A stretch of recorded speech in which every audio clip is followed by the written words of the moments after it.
Kwaslmut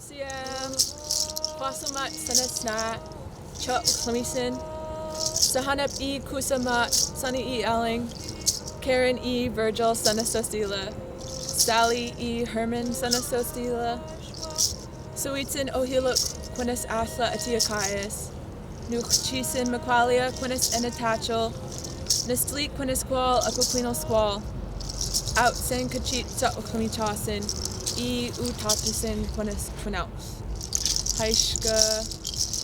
Hello my dear friends and relatives, my name is Sadie Olsen.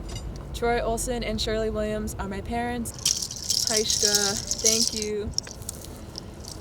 I am a student at Northwest Indian College and my major is going to be in Native Environmental Science. I'm really passionate about helping our community and revitalizing our Indigenous ways of knowing.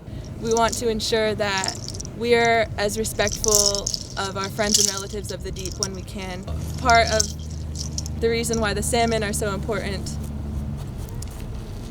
is because they are also our friends and relatives of the deep. Like, we take care of their environment and we make sure that they'll be able to survive and make their way back to their traditional homelands, which are in the mountains. And traditional ecological knowledge shows that salmon use their nose for smelling things, so they return to their same location every year. In parallel with our indigenous peoples, we always try our best to go out, learn, and return it back to our people. I think it's in our hearts and it's in our spirits to be as generous and reciprocal as we can, because our people give so much to us and protected our environment in the past and have made sure that we would be able to carry on the traditions into the future. When I think about the Kwaslmut in SeaWorld and SK'aliCh'elh-tenaut and how she was taken away from her family to be kept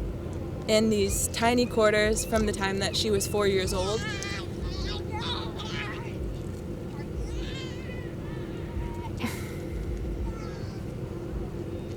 The fact that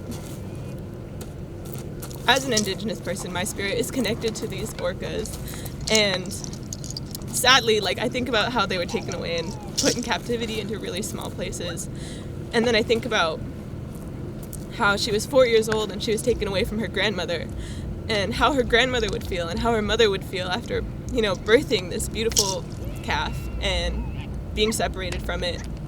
That's why I say there's a parallel between what's happening with our orcas and why they're in captivity and connection to whatever they assumed was reality before that.